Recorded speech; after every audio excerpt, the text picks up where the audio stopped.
Hello दोस्तों, स्वागत है जी सभी को आपके अपने YouTube channel success master by Anup Sarkar पे। तो मेरे प्यारे भाई, आज के क्लास में हम लोग बीपीएससी मेंस के लिए स्टैटिस्टिक्स के अंदर डीआई के क्वेश्चन को करने वाले हैं। आज इस तरह से हम लोग जो है वो डेली के डेली 2 डीआई को करेंगे और 2 डीआई को कंप्लीटली यहां पे पूरी तरह से हम लोग सोल्व करने वाले हैं। ठीक है भाई, और हर डीआई को जो सोल्व करने का अप्रोच होगा वो बहुत ही अच्छा होगा, बहुत ही बेहतरीन होगा मेरे भाई। ठीक है, तो सोल्व भी बहुत अच्छे से करेंगे। डीआई कई बच्चों को तो पहले बात है कि समझ में नहीं आता है ना, डीआई को कैसे सोल्व करना चाहिए, किस तरह से हम अप्रोच लगाएंगे ताकि हम जल्दी भी कर पाएंगे और हमारा दिमाग भी ना थके। तो इन सब बात को ध्यान में रखते हुए हम आपको डेली के डेली प्रैक्टिस करवाएंगे यूट्यूब पे, बिल्कुल फ्री है ना, बिल्कुल फ्री यूट्यूब पे बीपीएससी मेंस के लिए आपको डीआई का क्लास जो है वो डेली के डेली मिलेगा। डेली हम लोग 2 डीआई का लेक्चर जो है यहां पर 2 डीआई का लेक्चर में 2 डीआई को खत्म करेंगे। ठीक है भाई, चलिए तो बारी बारी से एक एक क्वेश्चन को करेंगे। सबसे पहला सवाल है यहां पर डीआई का। अच्छा, ये डीआई के क्वेश्चन आप इस ग्राफ को पहले समझिए, फिर इस डीआई से आधारित, इस ग्राफ से आधारित मेरे भाई 2 सवाल हम आपको यहां पर देने वाले हैं। ठीक है, और उन 2 सवाल को आप एक बार वीडियो को पॉज करके यानी रोक करके भी आप बना सकते हैं। ठीक है, उसके बाद हम आपको सोल्व कराएंगे। ठीक है सर, चलिए सबसे पहला यहां पर है, ये देखिए, अगर हम ग्राफ को समझे तो ये वर्ष है और ये आपका प्रॉफिट परसेंटेज है। ठीक है भाई, 2001, 2002, 2003, 2004, 2005, 2006। ठीक है, यहां पर क्या है कि ये जो गोल वाला है ना सर, वो एम को निरूपित करता है, और ये जो ये इस तरह से जो रेक्टेंगुलर शेप का है वो किसको निरूपित करता है, ये एन को निरूपित करता है। ठीक है भाई, तो ये चीज है। अच्छा, इसमें सवाल कैसे है, यहां कह रहा है, अच्छा यहां आपको डायरेक्शन भी दिया है डीआई में, कह रहा है उपरोक्त रेखा आलेख का अध्ययन करें जिनमें 2 कंपनी एम और एन द्वारा अर्जित प्रतिशत लाभ अवधि 2001 से 2006 तक के लिए दिया गया है तथा उन प्रश्नों के उत्तर दीजिए जो इसके नीचे दिए गए हैं, है ना। तो चलिए आते हैं पहले प्रश्न पर। आइए, पहला सवाल क्या है मेरे भाई, पहले सवाल को हम लोग उड़ाएंगे, है ना, और पहला सवाल क्या कह रहा है मेरे दोस्त, ये समझिएगा बात को। ठीक है, चलिए आइएगा। सबसे पहला सवाल बहुत ही आसान है, कुछ भी नहीं है ना। पहले सवाल में कह रहे हैं कि वर्ष 2002 में कंपनी एन की आय 40 लाख रुपए थी, तो वर्ष 2003 में 40% बढ़ गई। कंपनी एन का वर्ष 2003 में व्यय कितना होगा। ठीक है ना, कंपनी एन का वर्ष 2003 में खर्चा यानी व्यय कितना होगा, यह बात समझना है।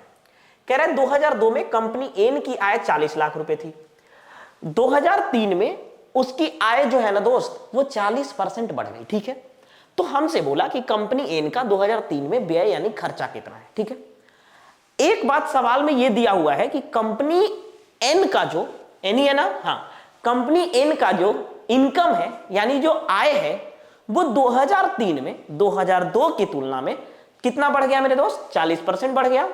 तो अगर हम ये बोले मेरे भाई कि 2003 में एन का इनकम, तो आप बोलोगे मेरे दोस्त कि 2003 में अगर हम एन की इनकम की बात करें तो 40 लाख का 40% बढ़ा देना है मेरे भाई, 40 लाख का 40% बढ़ाना है मेरे प्यारे दोस्त। 40% का मतलब होता है सर 2/5। अब अगर हम इसको बढ़ाना है तो 5 से कितना हो जाएगा, 7 हो जाएगा, बिल्कुल हो जाएगा सर। तो ये हो जाएगा जी 7/5, बोले हाँ। तो ये 5 से कटेगा 8 बार में, 8 सते कितना हो जाएगा, 56 लाख। 8 सते कितना हो जाएगा जी, 56 लाख। ठीक है, बिल्कुल। 2003 में कंपनी एन का जो आय हो गया यानी जो इनकम हो गया मेरे दोस्त, वो कितना हो गया मेरे भाई, तो बोलोगे 56 लाख। ठीक है, अब ये कह रहा है कि कंपनी एन का 2003 में खर्चा कितना है।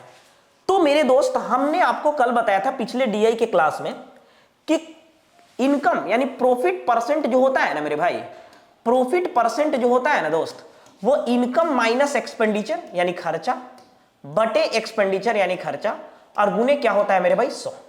ठीक है, तो बस कुछ भी नहीं करना, बहुत आसान है ना। आपको क्या निकालना है, खर्चा ही तो निकालना है ना, एक्सपेंडिचर यानी खर्चा निकालना है, तो जो निकालना है उसको एक्स मान लेते हैं। चलो, तो यहां पर आप यहां पे ध्यान से देखिएगा, 2003 में कंपनी एन का प्रॉफिट कितना है, 2003 में कंपनी एन का मेरे भाई प्रॉफिट कितना है, तो बोलोगे कंपनी एन तो ये चौड़ा वाला है, 2003 में मेरे प्यारे भाई कंपनी एन का प्रॉफिट कितना है, बोलोगे 30। 2003 में मेरे दोस्त कंपनी एन का प्रॉफिट कितना है, आप बोलोगे 30 है सर, 30। ठीक है ना। इनकम कितना है मेरे भाई, तो बोलोगे 56 लाख माइनस एक्स, हम इसको ले लेते हैं, और बटे कितना हो जाएगा एक्स, और गुने कितना हो जाएगा 100। बस आपको कुछ नहीं करना, यही एक्स का तो मान निकालना है, यही क्या करना है मेरे भाई, एक्स का मान निकालना है सीधा सा, ठीक है ना सर। हाँ तो आइए निकाल लेते हैं, कुछ भी करने की जरूरत नहीं है। अगर हम यहां से सोल्व करेंगे मेरे भाई, तो ये 0 से 0 तो कट जाएगा, बोले हाँ सर बिल्कुल कट जाएगा। तो ये कितना हो जाएगा जी 3x बराबर 56 गुने 10 560, और माइनस का कितना होगा मेरे प्यारे भाई 10x, ठीक है ना। तो ये 10 और 3 कितना हो जाएगा सर 13x, और बराबर हो जाएगा 560, ठीक है ना। तो x का मान कितना आएगा जी 13 चौके 52, है ना, 13 चौके 52, और 4 आ जाएगा ना, तो 13 तिया 39, नहीं फिर एक बचेगा ना, एक बचेगा, भाग नहीं लगेगा तो 0 देंगे, फिर 100 हो जाएगा, 13 सत्ते 91, 43.07 लाख रुपया जो होगा आपका इसका खर्चा होगा, ठीक है ना, एक्स का मान। यानी 2003 में कंपनी एन का जो खर्चा होगा वो कितना होगा मेरे प्यारे भाई 43.07 लाख, 43.07 लाख रुपया यहां पर क्या हो जाएगा जी खर्चा हो जाएगा। बहुत अच्छा, बहुत साधारण सा सवाल था, और ये डीआई का पहला सवाल था, है ना। डीआई को सोल्व करने के लिए कुछ भी नहीं करना, सबसे पहली बात है कि आपको क्या ध्यान में रखना है कि क्वेश्चन को अच्छे से पढ़ना है, डाटा को ध्यान से देखना है ना, और थोड़ा कैलकुलेशन अच्छा होना चाहिए। जब आपका कैलकुलेशन अच्छा होगा ना, तो आप डीआई को इजीली सोल्व कर पाएंगे मेरे भाई, ठीक है ना। आगे आते हैं अगले सवाल पर, ठीक है। आइए अगला क्वेश्चन क्या कहता है मेरे भाई, अगला क्वेश्चन क्या है इसको भी देख लेते हैं। उसी डीआई यानी वही लाइन ग्राफ पे आधारित है ना, उसी लाइन ग्राफ पे आधारित है, ये भी सवाल करेंगे। चलिए एक बार आप भी प्रयास करिएगा, और उसके बाद फिर हम इसको बनाते हैं, ठीक है। एक बार वीडियो को रोकिए और फटाक से आंसर बताइए कि आंसर कितना आ रहा है ना। कह रहा है कि यदि कंपनी एम तथा एन, अच्छा जो लोग वीडियो को रोक करके बना भी रहे हैं तो वो बना करके आंसर कमेंट में जरूर करिए, है ना, कमेंट में आंसर जरूर करिए कि आंसर कितना आ रहा है ना। वीडियो को रोक करके बनाइए और कमेंट में आंसर करिए कि सर क का इतना आया, ख का इतना आया, है ना, तब जाकर के पता चलेगा कि आप बना रहे हैं ना, ठीक है, क्योंकि आपका भी प्रैक्टिस होना बहुत जरूरी है। कंपनियों एम तथा एन का खर्चा 2006 में बराबर था, तथा उनकी कुल आय उसी वर्ष में 160 रुपए थी। तो 160 रुपए नहीं होगा, 160 लाख रुपए होगा, या जो भी होगा, ठीक है। तो प्रत्येक कंपनी का व्यय उसी साल कितना होगा। बहुत अच्छा, प्रत्येक कंपनी का व्यय मेरे भाई उसी साल कितना होगा, हमसे सवाल में ये पूछा है, ठीक है ना सर। प्रत्येक कंपनी का व्यय उसी साल क्या होगा, ये हमसे पूछा है मेरे भाई। अच्छा, कह रहा है कि यदि कंपनी एम और कंपनी एन का व्यय 2006 में बराबर था, कंपनी एन और कंपनी एम का व्यय क्या था मेरे भाई बराबर था, कुल आय 160 है, तो प्रत्येक कंपनी का व्यय उसी साल कितना होगा, ठीक है ना, यही तो पूछा है, ठीक है, आराम से बना सकते हैं, कोई दिक्कत नहीं है। तो यहां पे दो कंपनी है, एक कंपनी है एम और दूसरा कंपनी क्या है एन है, उनकी कुल आय उसी वर्ष में 160 है, प्रत्येक कंपनी का उसका व्यय निकालना है, यानी क्या निकालना है जी एक्सपेंडिचर। आपको पता है कि परसेंटेज प्रॉफिट बराबर क्या होता है, तो बोलेंगे इनकम माइनस एक्सपेंडिचर, और बटे क्या करना है जी एक्सपेंडिचर, और गुने क्या कर लेंगे 100। इनकम माइनस एक्सपेंडिचर बटे क्या करना है एक्सपेंडिचर, और गुने क्या कर लेंगे 100, है ना। तो इसको आप बना करके देखिए, एक बार ट्राई करिए कितना आ रहा है आंसर, और जल्दी से कमेंट में बताइए ना।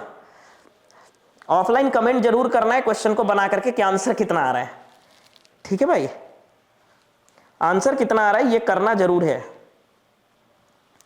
ठीक है। चलिए, तो यहां पर क्या कह रहा है कि परसेंटेज प्रॉफिट जो होता है मेरा वो कितना होता है मेरे भाई, इनकम माइनस एक्सपेंडिचर बटे एक्सपेंडिचर गुने क्या होता है सर 100 होता है। बात को समझिएगा, ध्यान से गौर करिएगा। सवाल ये कह रहा है कि यदि एम तथा एन का व्यय वर्ष 2006 में बराबर था, तो उसकी कुल आय उसी वर्ष में 160 रुपए थी, तो प्रत्येक कंपनी का व्यय उसी वर्ष में कितना है, ठीक है। अब बात समझिए, जैसे हम ये कह रहे हैं कि कुल आय कितना है जी 160, यानी कंपनी एम और कंपनी एन दोनों का कुल आय 160 है, बिल्कुल। तो मान लेते हैं मेरे भाई, हम ये मान लेते हैं, माना कि कंपनी एम का यानी एम का व्यय कितना है, हम ऐसा मान लिए कि कंपनी एम का व्यय कितना है। आप बोलोगे कंपनी एम का जो व्यय है वो x है ना। कंपनी एम का व्यय अगर x है, तो एन का व्यय नहीं, सॉरी आय, है ना, आय दिया है ना यहां पर 160, व्यय भी मानेंगे लेकिन आय दिया है तो पहले आय मान लेते हैं ना, पहले क्या मान लेते हैं जी आय। ठीक है, तो ये कंपनी एम का आय कितना है मेरे भाई, बोलोगे एक्स है। तो एन का आय कितना होगा, एन का आय कितना होगा मेरे प्यारे भाई, तो बोलोगे 160 माइनस एक्स। बोले हाँ सर बिल्कुल होगा, क्योंकि अगर दोनों को मिला करके जो आय है वो 160 है, एक कंपनी के आय को हमने x माना है तो दूसरे कंपनी के आय को हम क्या मान लेंगे, 160 माइनस का x। बिल्कुल। अच्छा, अब हम मान लेते हैं कि दोनों का खर्चा तो बराबर है, कंपनी एम के खर्चे को y मान लेते हैं, कंपनी एम के खर्चे को y मान लेते हैं मेरे भाई। माना लेट कि कंपनी एम का खर्चा एक्सपेंडिचर, खर्चा को एक्सपेंडिचर लिख दे रहे डायरेक्ट, बराबर है एन का एक्सपेंडिचर, है ना। और ये किसके बराबर है मेरे भाई, तो बोलोगे y के बराबर। ये किसके बराबर है मेरे प्यारे भाई, बोलोगे y के बराबर। अच्छा, एक चीज आपको पता है कि ये फॉर्मूला मेरे पास दिया हुआ है। फॉर्मूला क्या है मेरे भाई, कि परसेंटेज प्रॉफिट बराबर इनकम माइनस एक्सपेंडिचर बटे एक्सपेंडिचर गुने 100। ठीक है ना। अब यहां पे दो केस बनेगा। क्यों दो केस बनेगा, क्योंकि कंपनी दो है ना। कंपनी कितना है, दो, तो केस कितने बनेंगे, दो। अच्छा, कंपनी दो है, वो कौन कौन है भाई, तो एम और एन। ठीक है, अगर हम बात करें 2006 में कंपनी एम का मेरे भाई खर्च प्रॉफिट परसेंटेज कितना है, आप बोलोगे 60। 2006 में, यानी हम पहला बना रहे हैं केस नंबर 1। केस नंबर क्या बना रहे हैं जी, 1। केस नंबर 1 में अगर हम बोले तो परसेंटेज प्रॉफिट एम के लिए अगर हम बात करें केस 1 में, है ना, केस 1 में मेरे भाई एम के लिए अगर हम बात करें तो आपको पता है कि पहले केस में कंपनी एम का प्रॉफिट कितना है। आप बोलोगे मेरे दोस्त कि पहले केस में सर कंपनी एम का प्रॉफिट तो 60 है, पहले केस में कंपनी एम का प्रॉफिट जो है सर ना, वो कितना है मेरे प्यारे भाई, बोलोगे 60 है। इनकम कितना है जी, तो x है, माइनस एक्सपेंडिचर कितना है मेरे प्यारे भाई, बोलोगे y है। एक्सपेंडिचर कितना है मेरे प्यारे भाई, बोलोगे y है, और गुणे क्या कर लेंगे 100। बहुत अच्छा, बहुत अच्छा, यहां तक ठीक है। अगर हम इसको सोल्व करते हैं सर तो 20 तिया 60, या 0 से 0 भी काट सकते हैं, है ना। तो ये कितना हो जाएगा, 6y बराबर कितना हो जाएगा, 10x माइनस का 10y। ठीक है ना। तो ये कितना हो जाएगा दोस्त, 16y बराबर कितना हो जाएगा, 10x, है ना। अगर हम इसको काट ले तो ये हो जाएगा 8y बराबर 5x। 8y बराबर कितना हो जाएगा जी, 5x, 2 से काटने पर। बात समझिएगा, अभी तो इतना आया, 8y बराबर कितना आ गया जी, 5x। ठीक है ना, 8y बराबर कितना आ गया जी, 5x आ गया। ठीक है, आइए अब आगे भी बढ़ते हैं। इसमें क्या कह रहा है कि जैसे ये तो केस 1 हो गया, ठीक है ना। केस 1 हो गया कि केस 1 से हम एक रिलेशन निकाल लिए x और y में, और वो कितना आया, 8y बराबर कितना आ गया सर, 5x आ गया। ठीक है, हाँ, 8y बराबर कितना आ गया भाई, 5x आ गया। ठीक है ना। अब बात समझिएगा, आगे क्या कह रहा है कि मेरे पास दूसरा केस भी तो है ना सर, मेरे पास क्या है, दूसरा केस भी तो है ना। मेरे पास मेरे भाई दूसरा केस है ना। और दूसरा केस क्या है, कंपनी एन का जिक्र है। दूसरा केस में मेरे भाई क्या है जी, कंपनी एन का जिक्र है। आइएगा, अगर हम केस सेकंड बोले, केस क्या बोले मेरे भाई, सेकंड केस में एन कंपनी के लिए, है ना, एन के लिए 2006 में मेरे दोस्त एन की अगर हम बात करें तो 2006 में एन का प्रॉफिट कितना है, आप बोलोगे 2006 में एन का जो प्रॉफिट है सर वो 50 है। 2006 में मेरे भाई एन का प्रॉफिट कितना है जी, 50 है। ठीक है, तो अगर हम एन का प्रॉफिट बोल रहे हैं जी 2006 में, वो कितना है, 50 है। बात समझिएगा, तो प्रॉफिट परसेंट कितना है मेरे प्यारे भाई, बोलो 50। ठीक है ना। इनकम कितना है सर, तो इनकम बोलेंगे सर 160 माइनस एक्स। बोले हाँ बिल्कुल है। ठीक है ना। माइनस का एक्सपेंडिचर कितना है मेरे प्यारे भाई, बोलोगे y, और बटे कितना है सर y, और गुने क्या करेंगे 100। बिल्कुल। अच्छा, ये तो आराम से दिख रहा है ना, ये तो आराम से दिख रहा है ना भाई कि 50 से 100 दो बार में कटेगा। हाँ सर एकदम दिख रहा है। तो ये हो जाएगा y बराबर कितना हो जाएगा जी, 320, है ना, माइनस का 2x माइनस का 2y, है ना, और इधर अगर लाएंगे तो ये कितना हो जाएगा 3y। ठीक है सर, प्लस का 2x, और बराबर कितना होगा मेरे प्यारे भाई 320। ये हो गया मेरे प्यारे दोस्त इक्वेशन नंबर 2। ये कितना हो गया मेरे प्यारे भाई, इक्वेशन नंबर 1 हो गया ये वाला, और ये हो गया जी इक्वेशन नंबर 2। ठीक है ना। अब आपको कुछ नहीं करना, दोनों इक्वेशन को क्या करना है सर, यहां पर सोल्व कर लेना है ना। दोनों इक्वेशन को अगर हम सोल्व कर लेते हैं तो हमें x और y का मान निकल जाएगा, x और y का मान निकल जाएगा। लेकिन हमें निकालना क्या है, हमें y निकालना है। क्या निकालना है भाई, y निकालना है। क्यों, क्योंकि सवाल क्या बोला, सवाल को समझिए। सवाल कह रहा है प्रत्येक कंपनी का व्यय यानी खर्चा। तो खर्चा हमने क्या मान रखा है, खर्चा हमने क्या मान रखा है सर, y ने मान रखा है। तो बस y निकाल लेना है ना। खर्चा जब हमने y मान रखा है तो हमें क्या निकालना है, y निकाल लेना है सीधा सा। आइए तो बस अब बात को समझना है। अगर हम y निकालना चाहते हैं सर तो x को y के टर्म में लिख देते हैं। क्या हम x के जगह पे 8y/5 लिख सकते हैं? बोले हाँ सर एकदम लिख सकते हैं। तो ये हो जाएगा 3y प्लस 2 गुने 8y/5। 8y बटे कितना हो जाएगा 5 बराबर हो जाएगा जी 320।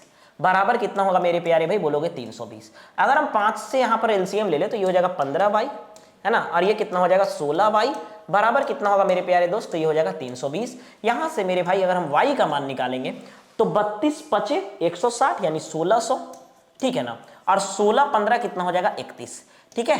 अगर हम इसको यहां पे भाग देते तो कितना आएगा बताओ भाई? यहां अगर भाग देंगे ना मेरे भाई तो ये कितना आएगा 31 पचे 155, बचेगा कितना दोस्त? 50, है ना, 50 बचेगा ना। तो 31 से कम 31 बचेगा कितना? 19 बचेगा। नहीं 19 बचेगा ना तो 190 हो जाएगा। 19 बचेगा तो सर 190 हो जाएगा। तो ये 6 बार में जाएगा और इतना लाख रुपया जो भी होगा वो हमारा आंसर होगा। प्रत्येक का जो खर्चा होगा ना भाई, प्रत्येक का जो व्यय होगा ना वो 51.6 लाख होगा। प्रत्येक का जो व्यय होगा मेरे भाई वो 51.6 लाख होगा। बहुत ही मजा से समझ में आ गया होगा और बहुत ही अच्छा सवाल था ये डीआई का, है ना। इसमें हमें 2 केस बनाना पड़ा तो ये डीआई का एकदम बेहतरीन सवाल था और एकदम एग्जाम ओरिएंटेड एग्जाम में पूछने लायक था मेरे भाई, है ना। चलिए आगे बढ़ते हैं अगले सवाल पर। अब आते हैं दूसरा डीआई पे, ठीक है। हम लोग एक डीआई में 2 सवाल कर चुके हैं। अब आते हैं सर अगले डीआई की तरफ, ठीक है। आइएगा नेक्स्ट। इस डीआई को पहले आप समझिए, है ना। इस डीआई को समझना क्या है ये आप बात समझिएगा पहले। ये डीआई में क्या कह रहा है जी? ये डीआई में क्या कह रहा है मेरे भाई कि उपरोक्त बहुशलाका लेखाचित्र के आंकड़ों का अध्ययन करें जिसमें किसी वस्तु की बिक्री, लाभ तथा इक्विटी को अवधि 1997 से 2001 तक दर्शाया गया है तथा उन प्रश्नों के उत्तर दीजिए जो इसके नीचे दिए गए हैं, ठीक है। तो यहां पे 3 चीज है मेरे भाई। एक सेल है यानी बिक्री कितना हुआ, एक प्रॉफिट है यानी फायदा लाभ कितना हुआ, और एक इक्विटी है ना, इक्विटी है यानी जो हम पैसा लगाते हैं। तो यहां पे कह रहा है कि जो सेल है ना वो ये इस वाले से निरूपित करता है, ये क्रॉस वाला खाली जो है वो प्रॉफिट है, इक्विटी जो है वो भरा हुआ है। आते हैं सवाल पर। पहला सवाल बनाएंगे। पहला सवाल को थोड़ा सा एक बार कोशिश करिएगा, काफी अच्छा सवाल है और मेन है। देखिए भाई डीआई में मेन है आपका कैलकुलेशन।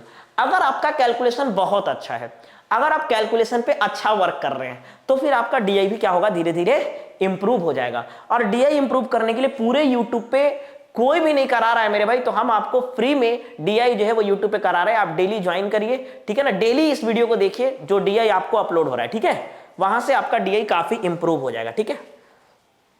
चलिए कह रहा है बिक्री की औसत वार्षिक वृद्धि दर ज्ञात करें।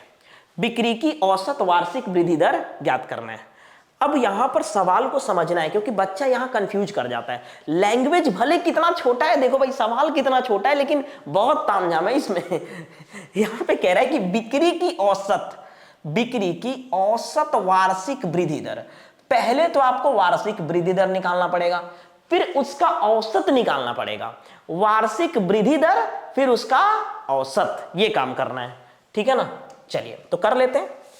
सबसे पहले आपको ध्यान ये देना है कि किसका बोला है मेरे भाई, बिक्री का। तो हमें बाकी के चीजों पे ध्यान नहीं देना है, जो बोलेगा बस उतना ही ध्यान देना है, केवल गोल पे फोकस करना, बाकी पे नहीं। यहां कह रहा है कि प्रॉफिट खत्म, प्रॉफिट से कोई हमें लेना देना नहीं है, इक्विटी से भी कोई लेना देना नहीं है। हमें बस लेना देना है वो केवल और केवल किससे, केवल और केवल सेल से लेना देना है, यानी बिक्री से लेना देना है ना। तो कह रहा है कि बिक्री की औसत वार्षिक वृद्धि दर। अगर हम आपसे ये पूछे कि 1997 में वृद्धि दर कितना है, 1997 में वृद्धि दर कितना है, मतलब 1997 से 98 ऐसे लिखे तो ज्यादा अच्छा रहेगा। नहीं, 1997 से 98 में जो वृद्धि दर है वो कितना है, 1997 से 98 में जो मेरे भाई वृद्धि दर है वो कितना है।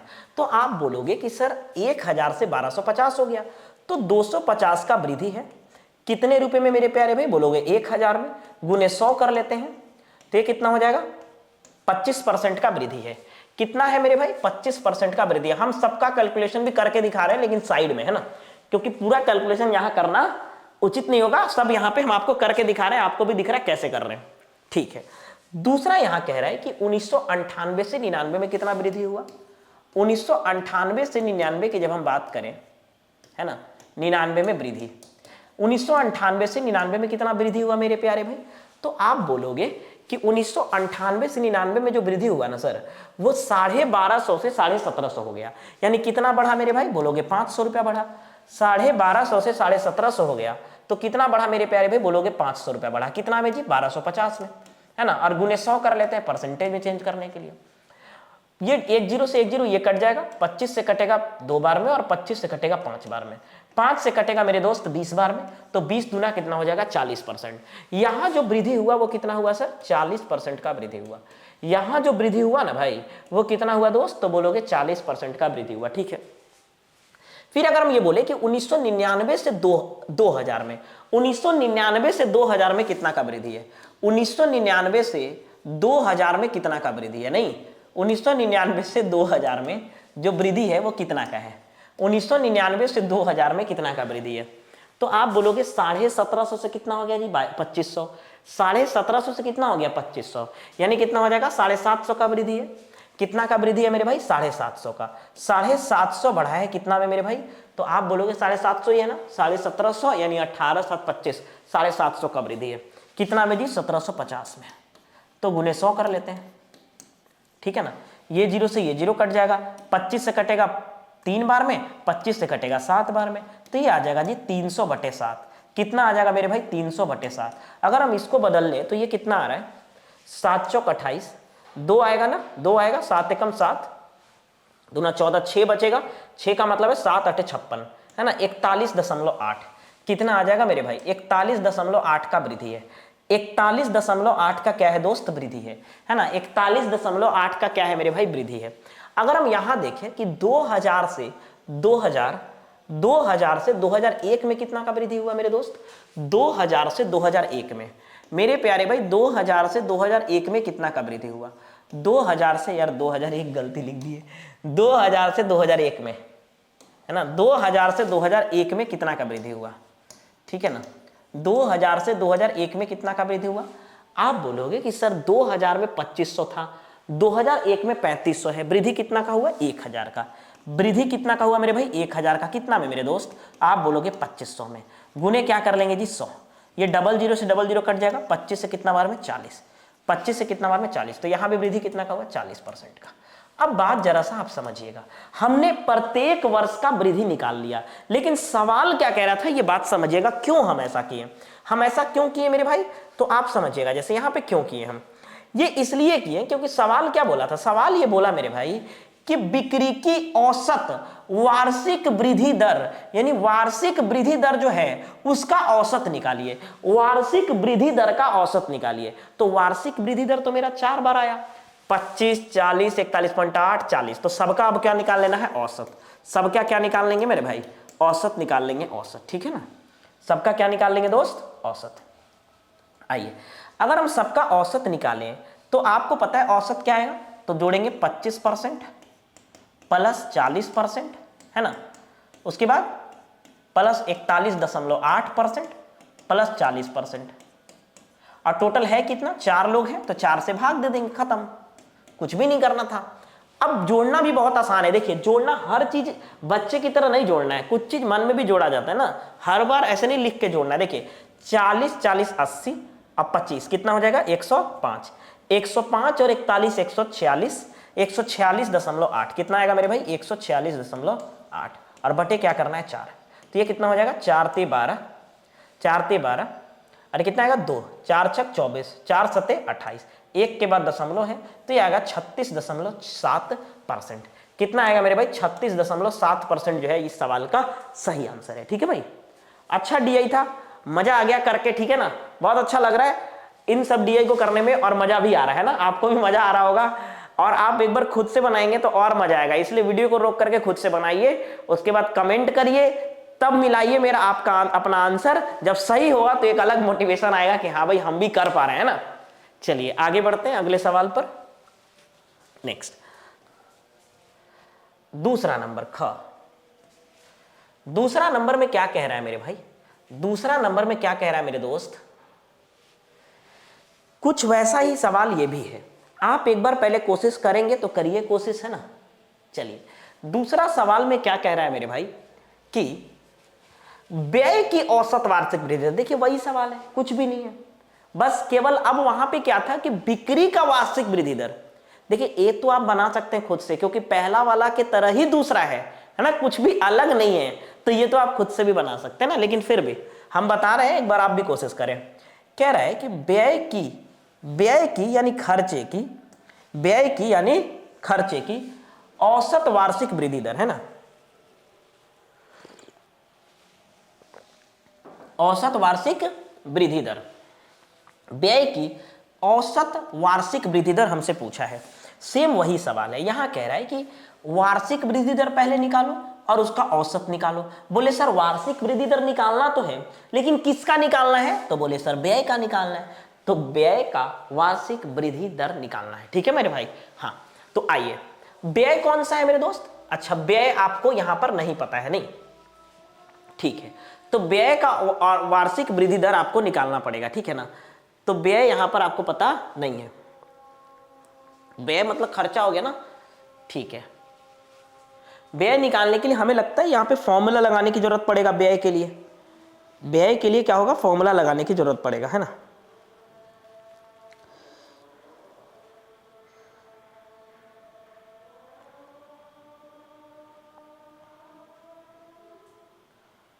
$1999 में जो व्यय हो रहा है वो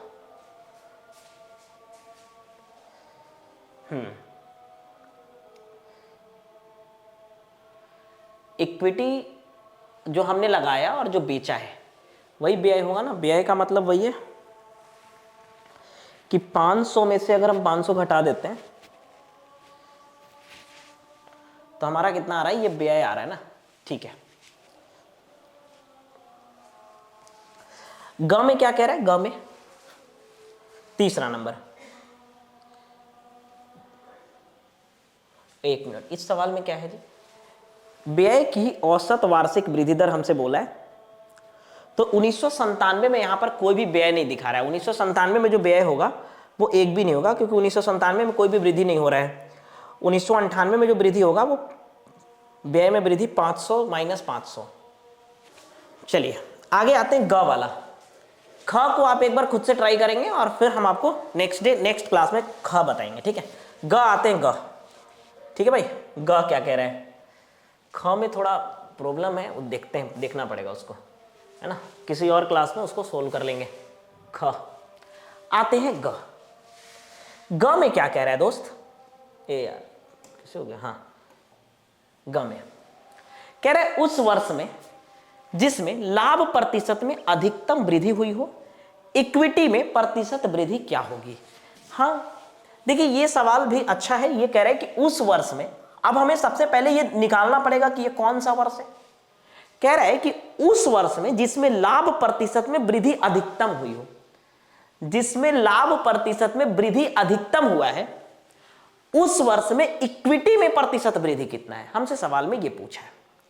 तो सबसे पहले तो हमें ये बताना पड़ेगा कि आखिर वो कौन सा साल है जिसमें लाभ में सबसे ज्यादा वृद्धि हुआ है।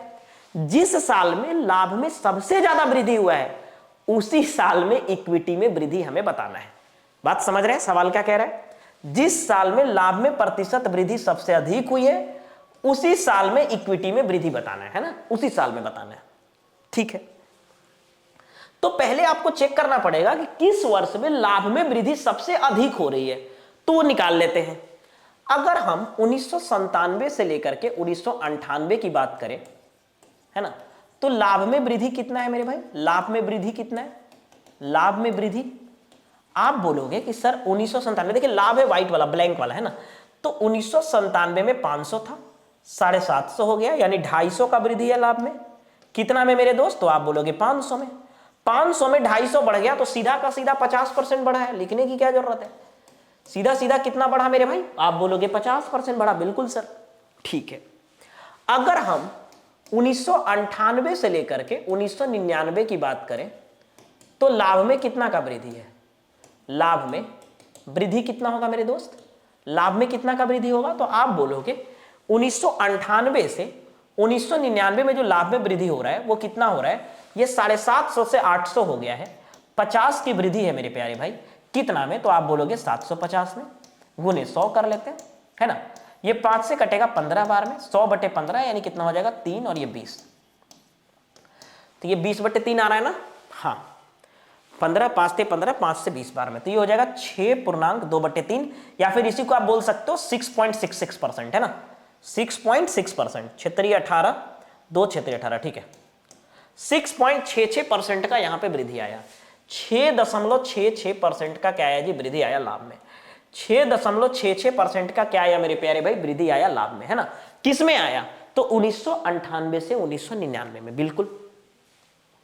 अगर हम बात करें कि 1999 से 2000 में लाभ में कितना का वृद्धि है, 1999 से 2000 में लाभ में कितना का वृद्धि है, 1999 से 2000 में लाभ में कितना का वृद्धि है, लाभ में वृद्धि कितना का है, वृद्धि कितना का है, तो आप बोलोगे 1999 से अगर हम 2000 की बात करें तो लाभ में कितना का वृद्धि है, 1999 से 2000 में बोले तो लाभ में कितना का वृद्धि, आप बताओ भाई।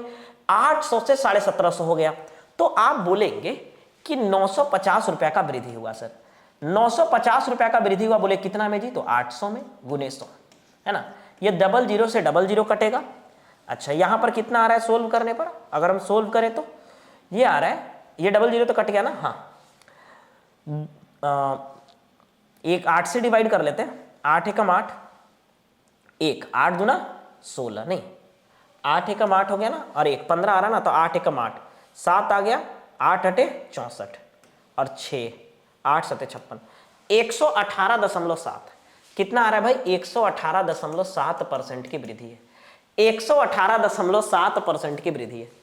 अगर हम 2001 से 2000 से 2001 में देखें, है ना, एक बार हमने 2097 से 98 देख लिया, 98 से 99 देख लिए, 99 से 2000 देख रहे हैं, ठीक है ना। हाँ अब हम देखेंगे 2000 से 2001 में, 2000 से 2001 में लाभ में कितना का वृद्धि है, लाभ में वृद्धि कितना है, 2000 से 2001 में लाभ में कितना का वृद्धि है, तो आप बोलेंगे कि यहाँ 1750 है, यहाँ कितना है मेरे प्यारे भाई, ये है 750 का वृद्धि है ना, तो 750 का वृद्धि है कितना में जी, 1750 में, ये कितना परसेंट हुआ, ये निकाल लेना है, अभी शायद हम लोग ये निकाले थे भी थे, है ना।